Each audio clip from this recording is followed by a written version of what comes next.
My wife's assistant texted her during the family reunion, "Missing you this morning. Can't wait to replace your boring husband." As she gave her speech about family values, I connected her phone to the event's projector, and she went pale. The annual Patterson family reunion in Detroit was always a grand affair, but this year felt different. As I sat in the hotel's beautifully decorated conference room, gently rocking my 3-month-old son Jamie in my arms, I watched my wife Nora rehearsing her acceptance speech for the family's Legacy Award. The irony of her receiving an award for upholding family values wasn't lost on me, especially after what I discovered on her phone that morning. My name is Shane. And at 31, I thought I had it all. A successful marriage, a beautiful baby, and a place in one of Detroit's most respected families. Nora was the golden girl of Patterson Industries, following in her mother's footsteps as vice president of operations. Everyone praised us as the perfect couple, and I believed it too, until her phone buzzed during breakfast. She'd left it on the hotel room's desk while showering, and I normally wouldn't have looked. But the preview notification caught my eye. "Missing you already. Last night was incredible." From someone named Ken P., executive assistant. With trembling hands and Jamie sleeping in his carrier, I'd opened her phone. Her password was still our wedding date, something she'd apparently forgotten to change. What I found made my stomach turn.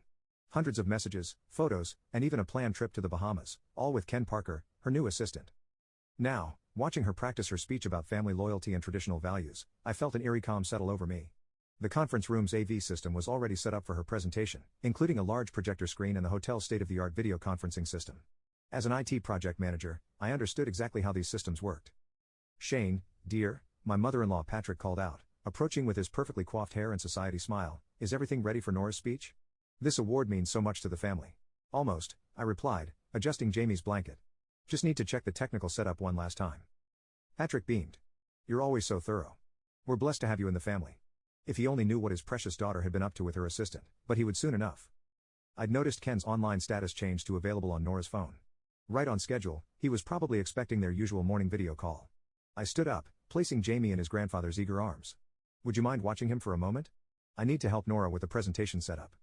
The conference room buzzed with activity as extended family members took their seats. Nora's younger brother Nick was adjusting the flowers on the podium, while her mother Roberta, CEO of Patterson Industries, reviewed her introduction speech. The irony of them all preparing to celebrate Nora's integrity wasn't lost on me. I approached the AV control panel, Jamie's soft coos still audible from where he sat with Patrick. "Just double-checking the connections," I told the hotel's technician with a smile, watching her finish the setup. My IT background made the next steps crystal clear. The system was ready for any incoming video calls to display automatically on the main screen. Nora's phone buzzed again in my hand. Another message from Ken. "Can't wait for our morning check-in, beautiful. I have a surprise for you, smiley face." I looked up at my wife, who was now greeting elderly relatives with that charming smile I'd once fallen for. She had no idea I'd seen their plans, how they'd discussed using her family connections to start their own company, how they'd laughed about me being too busy with the baby to notice